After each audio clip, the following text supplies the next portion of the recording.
Hallo und herzlich willkommen zurück bei Metal Gear Solid 3 Snake Eater. Okay, Granin ist jetzt eindeutig eingepennt. Ja, wir haben in der letzten Folge hier das Labor mehr oder weniger schlecht durchschritten, haben einen ehemaligen Waffentechniker oder Techniker-Chef hier angetroffen, nämlich Mr. Granin, der sich hier totsäuft und deswegen wahrscheinlich uns auch verraten hat, wo wir Sokolov finden.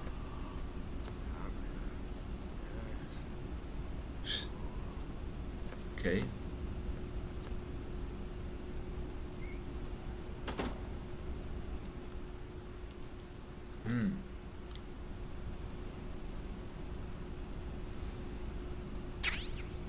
Schalldämpfer.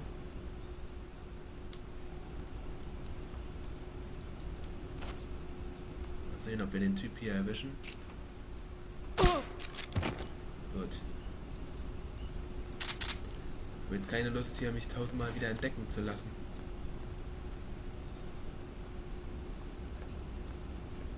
Ist hier noch irgendwas anderes in den Boxen? Nee. Gut.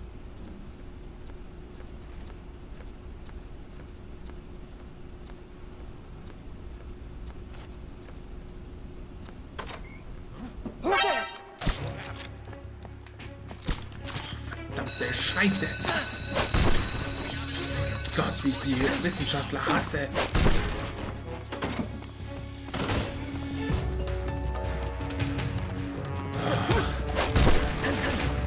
Mit dem Scheiß auf. Ja, da kann ich stinkig werden bei sowas.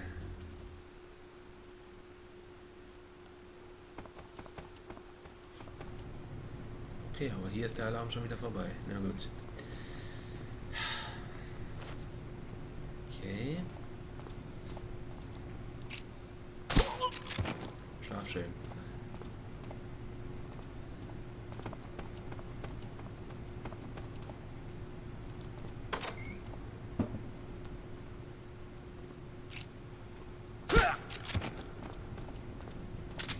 Ich bräuchte mal wieder Munition für die Betäubungspistole. Ach, das ist die falsche.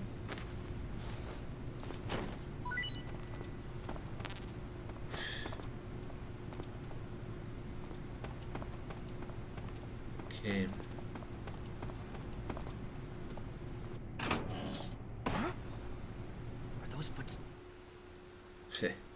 Zu spät, ich bin schon raus aus dem Labor.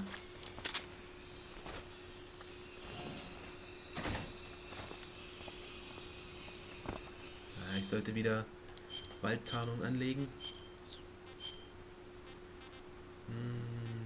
Ja, Flecktarn.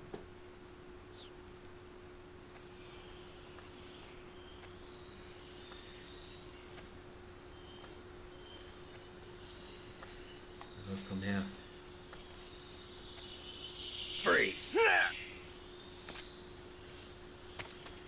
Los, rück ein bisschen Munition raus. Geht doch.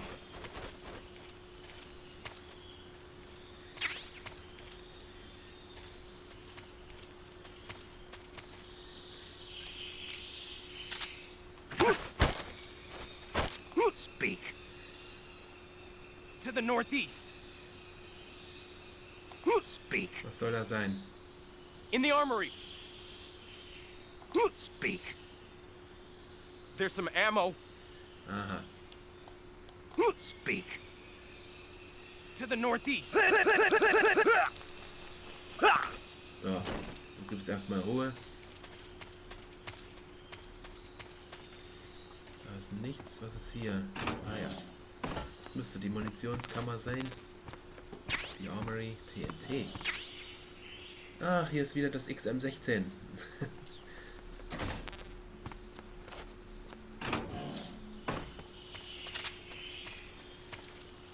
So, und jetzt möglichst hier wieder rauskommen, ohne irgendwelchen Alarm zu riskieren.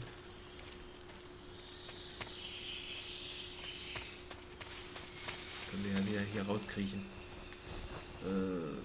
Wenn es hier gewesen wäre.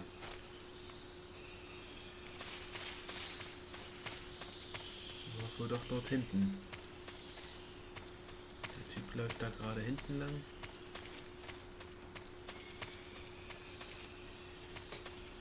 Oh, scheiße.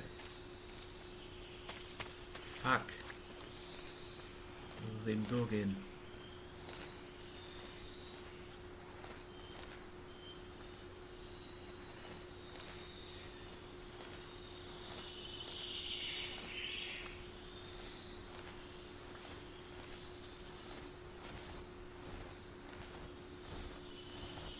So. Und schon sind wir draußen. Ohne dass einer von den Saftsäcken was bemerkt hat.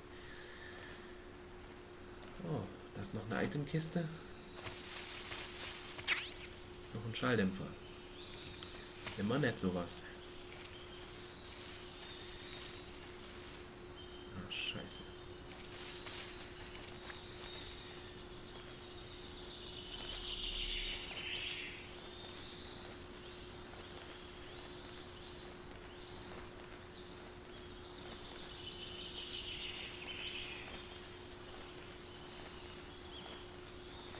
Schlange.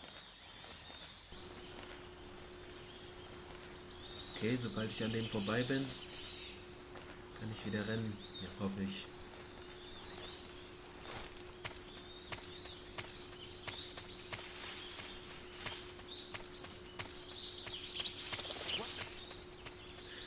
Okay, war knapp, aber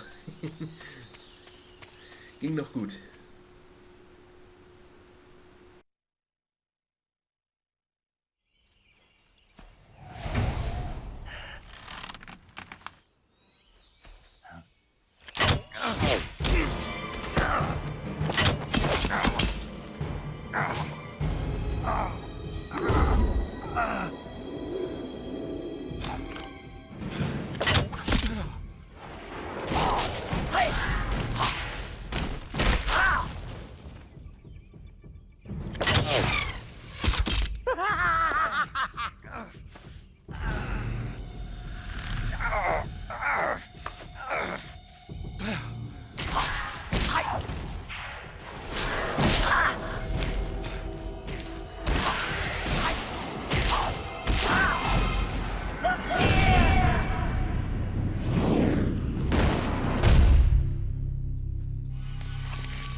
Coated in the venom of the Brazilian wandering spider.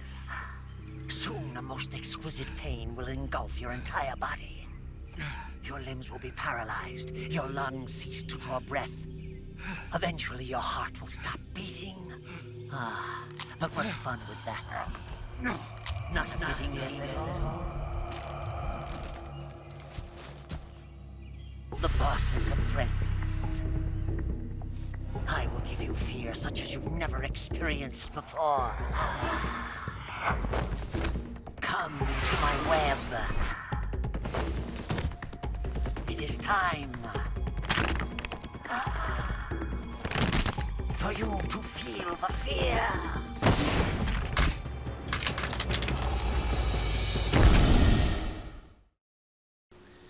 Okay, the fear. Den hatte ich jetzt irgendwie gar nicht mehr auf dem Schirm, aber scheiße. Ich muss den Pfeil aus dem erstmal hier rauskriegen. Und der Rest. Pfeilwunde. Nee. Auch nicht. Alles klar. Und natürlich ein Serum. Toll. The Fear.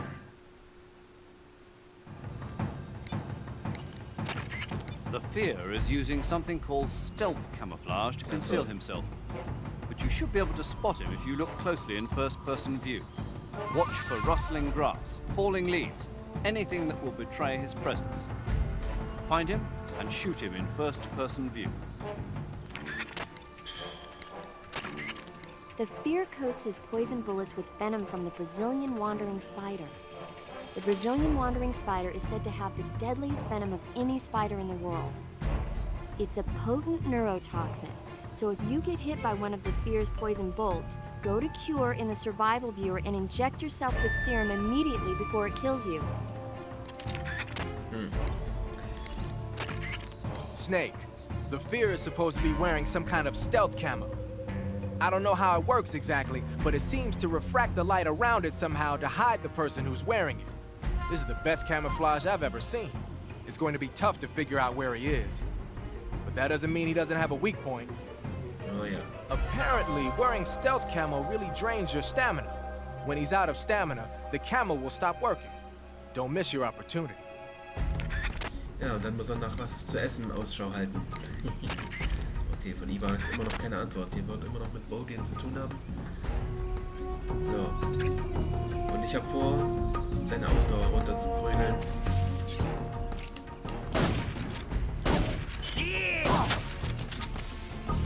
Sobald ihm die Ausdauer ausgeht, wird er nach was zu essen Ausschau halten. Und das ist meine Gelegenheit, ihm was Vergammeltes hinzuschmeißen. Oder vielleicht sogar was Giftiges. Wo ist das Schwein? Now I'm here.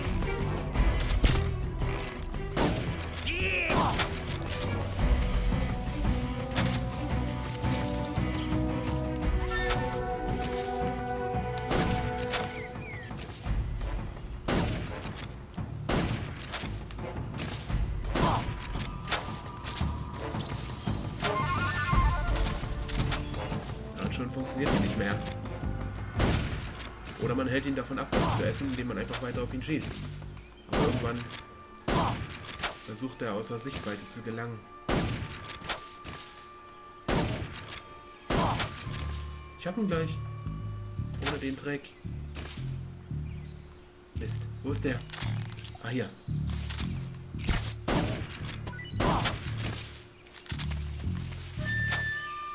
Komm schon.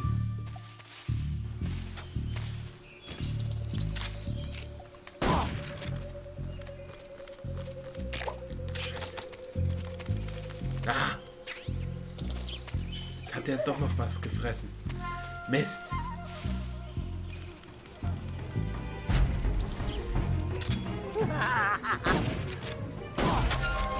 Ja, und schon funktioniert die Tarnung nicht mehr.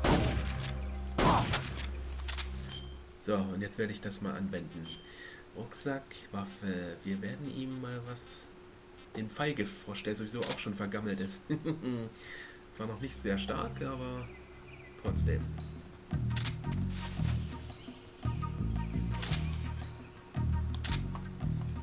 Hier. Komm und nimm dir das. Verdammt.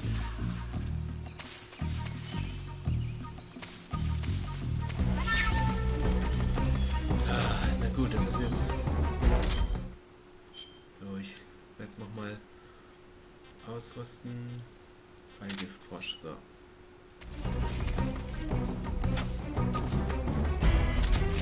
Das Problem ist immer, ihn wiederzufinden, wenn er wieder unsichtbar ist.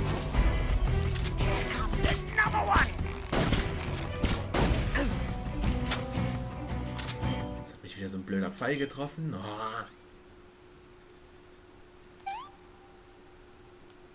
Aber vergiftet scheine ich nicht zu sein, oder? Nö, diesmal nicht.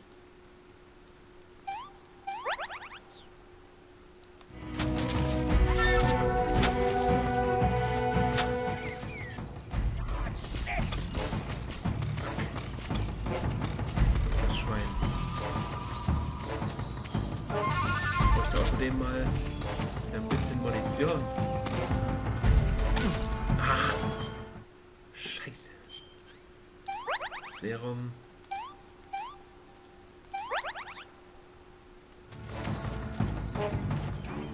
Ja, hier geht's rauf.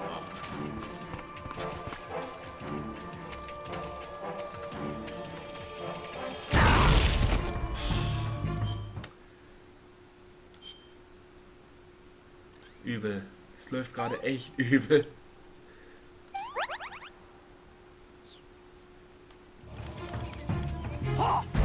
The fuck? Ah, hier, okay.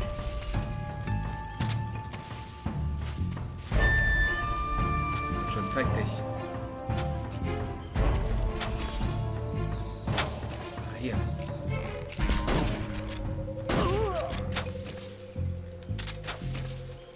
wieder was zu essen brauchen.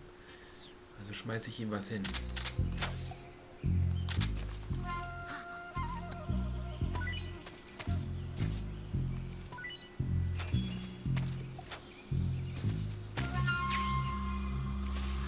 Scheiße.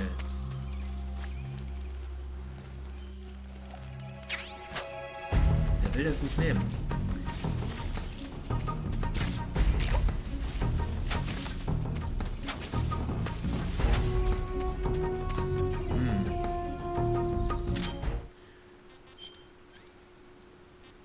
Normalerweise funktioniert das eigentlich. Oder ich muss noch viel schneller agieren.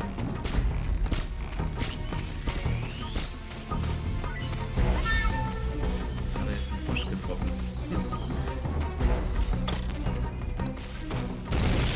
Oh. Ach.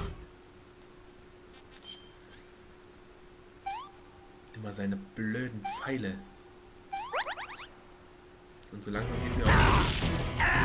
Scheiße. Okay. Da hat er mich mal erwischt.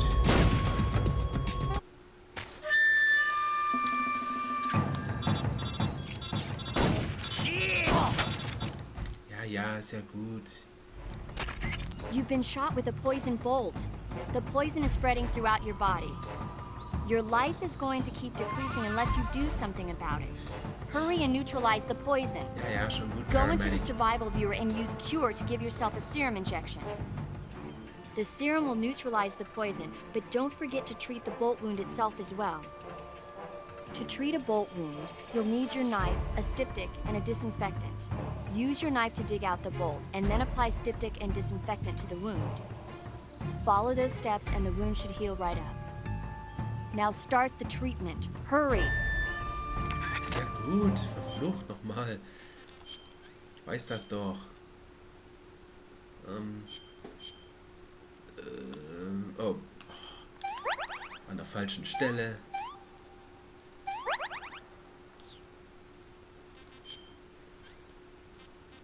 So, probieren wir es nochmal.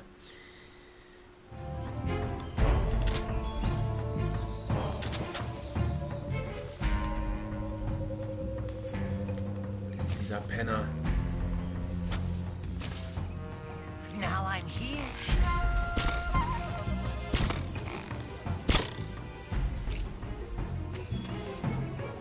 Na hier.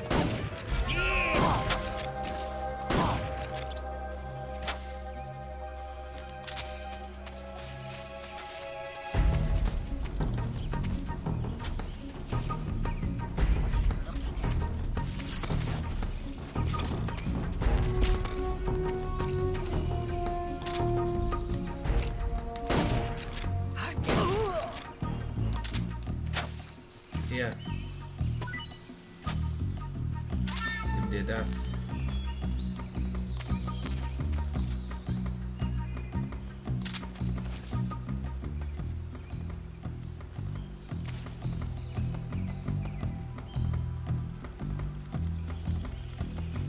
It's poisoned.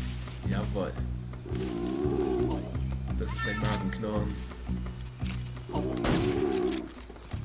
Und nicht nur, dass es vergiftet war, es war auch ziemlich vergammelt.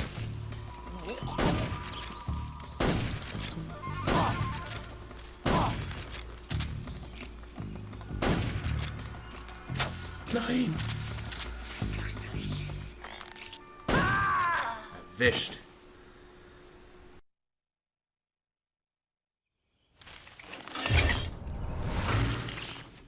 The fear! The fear!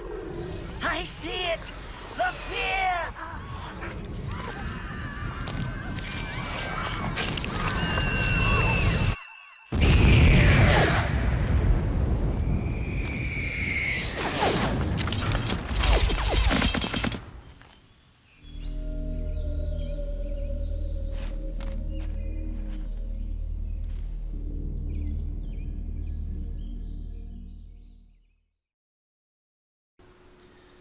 Okay.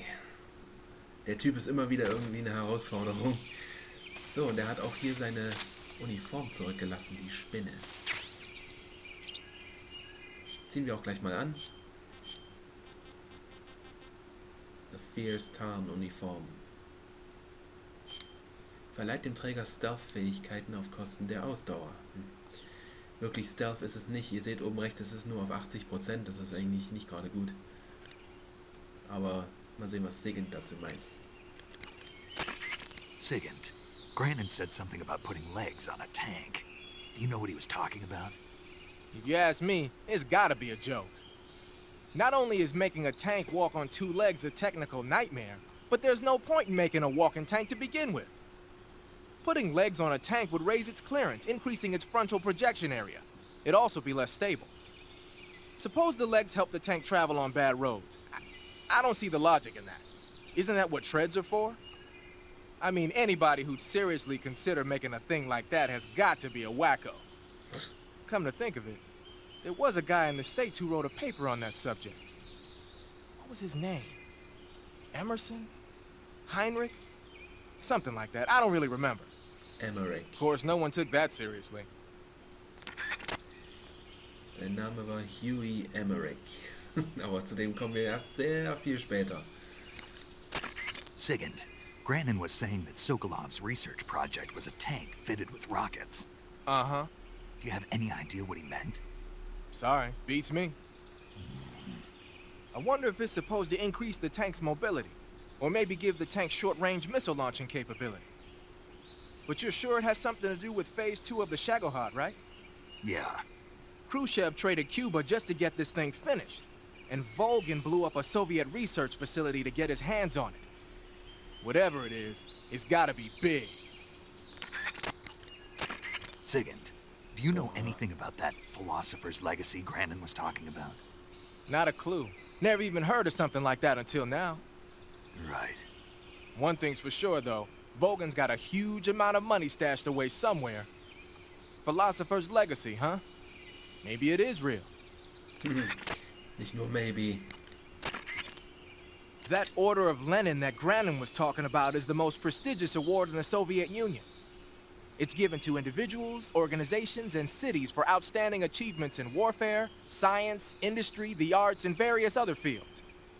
You could say it's the highest honor the East has to give. So, jetzt kommen wir aber endlich mal. If you do set off a trap and you say Granin was involved in the development of the SS-1C. The SS-1C is the Soviets' newest short-range tactical ballistic missile. Based on what Western intel has been able to gather, it's capable of being launched from a mobile platform. Mobile platform? Yeah, it's a transport vehicle that functions as an erector and a launcher. It can travel on roads, then erect and launch a missile from any location. Of course, in addition to conventional explosives, the missiles could also be fitted with chemical or even nuclear warheads. A nuclear missile that can be launched from any location.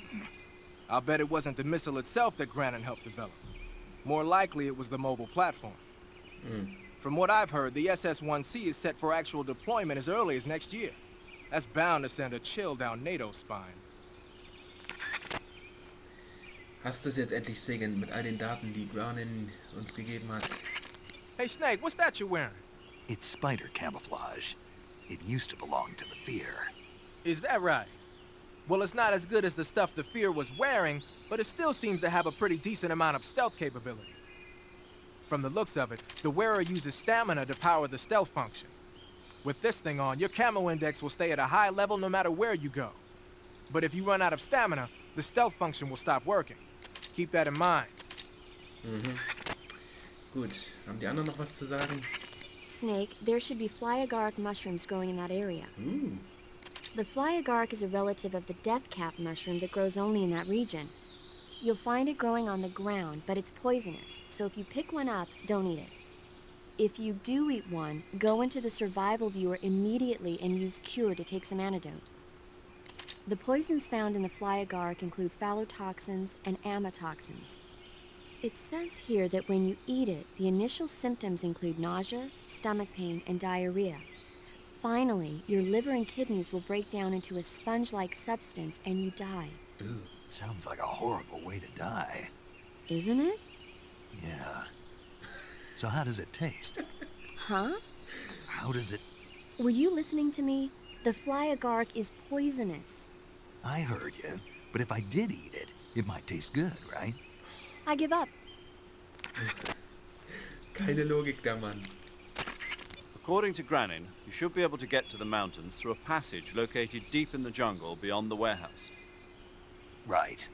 Then if I climb the mountains, there'll be an underground tunnel leading to Groznygrad near the summit. Start out by going back to the warehouse. Use the key you got from Granin to open the door and proceed into the jungle. You remember where the door is, don't you? It's directly north of the door you went in when you came from the aqueduct. Gut. An der Stelle... Oh, die Uniform muss weg. Die macht mir die ganze Ausdauer zunichte. So. Also gut. An der Stelle mache ich jetzt einen Cut. Und wir sehen uns in der nächsten Folge wieder. Dann geht's zurück ins Warenhaus. Bis dahin. Tata.